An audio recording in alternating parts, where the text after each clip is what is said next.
नाज़रीन, बड़े पैमाने पर अमेरिका में यह मुतालबा शुरू हो गया है कि ईरान की जंग अब ख़त्म की जाए। उसकी चंद वजूहात हैं। एक तो ये है कि डोनाल्ड ट्रंप ने जो मुहासरा कर लिया है वो काफ़ी महंगा पड़ेगा अमेरिका को, और अगर ये स्टैंड स्टिल पोजीशन रहती है तो अमेरिका का खर्चा बहुत ज़्यादा बढ़ता चला जाएगा। अब ये खर्चा पूरा कहाँ से करना है?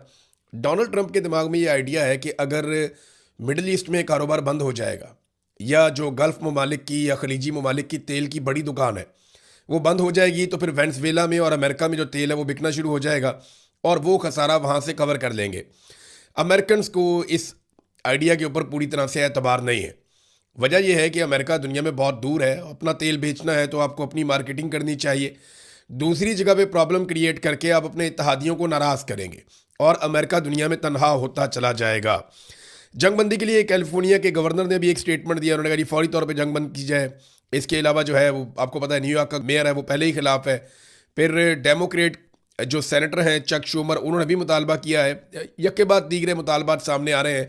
अमरीकी मीडिया इस जंग और जंग के नतीजे में होने वाले नुकसानात को ना सिर्फ बता रहा है बल्कि इस जंग की मुखालफत कर रहा है। एक और चीज़, ये जो मुहासरा अब डोनाल्ड ट्रंप ने किया ना, ये तका देने वाला मुहासरा होगा। और इतने बड़े पैमाने पर फ़ौज को मिडल ईस्ट के अंदर रखना, फिर उनको वहाँ पे एक्टिव रखना, फिर मुहासरे को जारी रखना और फिर बड़ी बड़ी आलमी ताकतों के मफादात से टकराते रहना, ये अमेरिका के मफाद में कभी नहीं होगा। फिर डोनाल्ड ट्रंप ने एक और बात की कि अगर आबना हुर्मुज़ खुल भी जाती है तो 6 महीने हमें लग जाएंगे उसको क्लियर करते हुए, क्योंकि अमेरिका ये समझता है वहाँ पे बारूदी सुरंगें हैं। अब ये 6 महीने का टाइम भी वो इसलिए कर रहे हैं कि दुनिया में जितने भी बड़े बड़े ऑयल टैंकर्स हैं वो अब खलीजी ममालिक की तरफ जाने की बजाय खौफ की वजह से कि यहाँ पे हमारे टैंकर तबाह हो सकते हैं, वो अमेरिका की तरफ जाएं।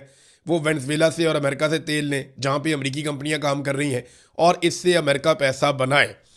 डोनाल्ड ट्रंप एक मरतबा फिर अपनी दी हुई डेडलाइन से भाग गए हैं।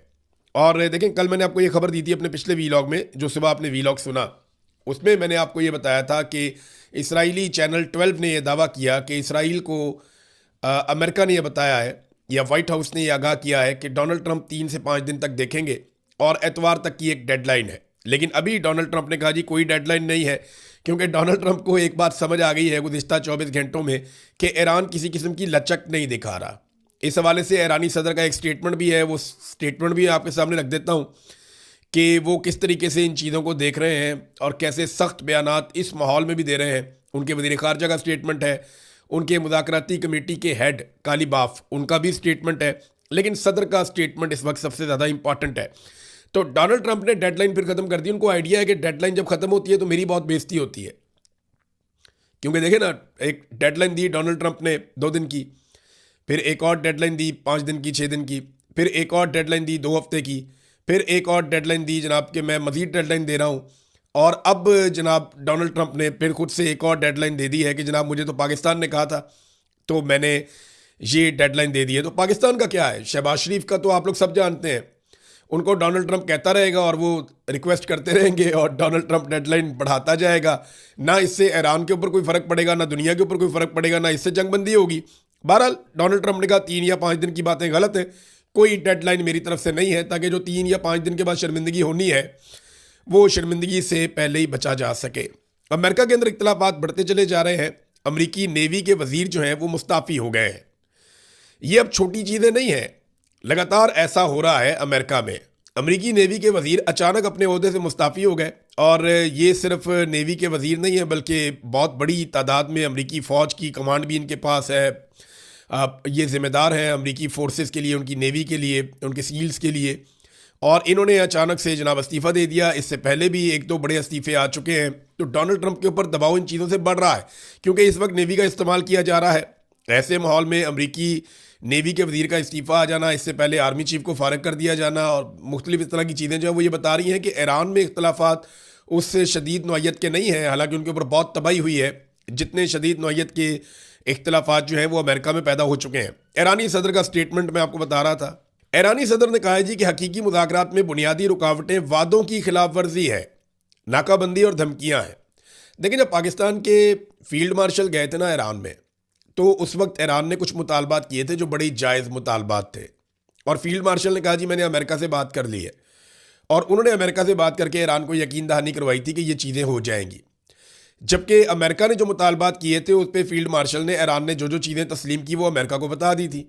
अब उस बुनियाद पे मुज़ाकरात शुरू होने थे, पहले वीकेंड पे, फिर मंडे को, फिर ट्यूसडे को बताया गया कि ये मुज़ाकरात इस्लामाबाद में होने जा रहे हैं, जो अभी तक मुज़ाकरात शुरू नहीं हो पाए। तो फील्ड मार्शल ने जो चीज़ें ईरान को बताई वो पूरी नहीं हुई। अब यहाँ पे एक बदएतमादी पैदा हो गई है। अमेरिकन कहते हैं कि हम ये चीज़ें कभी मानते ही नहीं हैं। अब बीच में कुछ ऐसे लोग हैं जो ये प्रोपेगेंडा भी कर रहे हैं कि फील्ड मार्शल ने ईरान के साथ गलत बयानी की या उन्हें वो चीज़ें बताई जो अमेरिकन ने उन्हें नहीं बताई थी। लेकिन मेरा नहीं ख्याल कि ऐसा होगा। इस लेवल के ऊपर इस तरह किया नहीं जा सकता। ये डोनाल्ड ट्रंप एक दिन में 4-4, 6-6 बयानात बदल लेता है, तो उससे आप कुछ भी तवक्को कर सकते हैं। मिसाल के तौर पे वो जो ख़वातीन वाला मामला डोनाल्ड ट्रंप ने उठाया था वो बहुत अजीबोगरीब मामला है। यानी ये अब तो उनकी अदलिया का भी स्टेटमेंट आ गया, जो ईरान की अदलिया है वहाँ से भी स्टेटमेंट आ गया है इस मामले को लेकर। यानी 8 ख़वातीन पे डोनाल्ड ट्रंप ने कहा जी कि पहले उन्हें फांसी होने वाली है और उन्हें लटकाया जाने वाला है। ख़वातीन की उन्होंने तस्वीरें भी लगा दी। उन ख़वातीन को कोई जानता भी नहीं है। हम ढूंढ ढूंढ के थक गए कि केस चल रहा हो इस शक्ल की खातून के ऊपर या कोई इस तरह का मामला हो, कुछ मिला ही नहीं। फिर ट्रंप ने कहा जी मेरी दरख्वास्त है कि ईरान इनको फांसी पे ना लगाए, और बाद में ट्रंप ने खुद ही कह दिया जी आज रात को इन 8 ख़वातीन को फांसी होनी थी, जो फांसी मेरे कहने पर ईरान ने मुलतवी कर दी है, और उनमें से 4 ख़वातीन को अभी छोड़ दिया जाएगा और बाकी 4 ख़वातीन को 1 महीने के बाद छोड़ दिया जाएगा। मैं जनाब ईरान का बड़ा एहतराम करता हूँ कि उन्होंने मेरा एहतराम किया और मैं इस बात को याद रखूँगा। इस किस्म की बातें डोनाल्ड ट्रंप ने कर दी। अब ईरानी अदलिया पे ये मामला आया, तो ईरानी अदलिया ने 8 ख़वातीन की सज़ाए मौत से मुताल्लिक ट्रंप के दावे को झूठा करार दे दिया। ईरानी मीडिया ने ईरानी अदलिया का हवाला देते हुए बताया कि मैदान में ट्रंप के खाली हाथों ने उन्हें झूठी खबरों का और उनसे कामयाबियां घड़ने पर मजबूर कर दिया है। जिन ख़वातीन की बात डोनाल्ड ट्रंप कर रहे हैं इनको कभी सज़ाए मौत सुनाई ही नहीं गई। अमरीकी सदर ने इन 8 ख़वातीन से मुताल्लिक गुज़िश्ता रोज़ भी झूठा बयान दिया था। आज ट्रंप ने कहा कि इनके मुतालबे पर ईरान में इन ख़वातीन को फांसी की सज़ा मनसूख कर दी गई है। ईरानी मीडिया के मुताबिक गुज़िश्ता रोज़ ट्रंप ने बयान दिया था कि अमन मुज़ाकरात से पहले ईरान इन ख़वातीन को रिहा करे। अच्छा, ये तो डोनाल्ड ट्रंप ने अपने ट्रुथ सोशल पे ही कहा था और ये सारा रिकॉर्ड का हिस्सा है। जबकि जो ईरानी एम्बेसियाँ हैं दुनिया भर में वो ये कैटेगोरिकली कह रही हैं कि डोनाल्ड ट्रंप ने आर्टिफिशियल इंटेलिजेंस की ख़वातीन की जान बचा ली, AI ख़वातीन की जान बचाई। इसका हकीकत से कोई ताल्लुक नहीं है। नाज़रीन, ट्रंप की इस किस्म की कार्रवाइयाँ और बड़े सख्त किस्म के बयानात, कभी ईरान के बारे में सिविलाइजेशन मिटा देने की बात, कभी पूरे मुल्क को धमाके से उड़ा देने की बात, कभी ग्रीनलैंड पे कब्ज़ा करने की बात, कभी यूरोप को धमकियाँ, कभी नेटो को धमकियाँ, इन चीज़ों की वजह से अमेरिका का जो तशख़्ख़ुस है वो बहुत बुरी तरह तब्दील हो गया है। मिसाल के तौर पे ये यूरोप से एक सर्वे आया है और यूरोपीय अवाम ने अमेरिका को चीन से बड़ा ख़तरा करार दे दिया है। अब ये कैसे हो गया?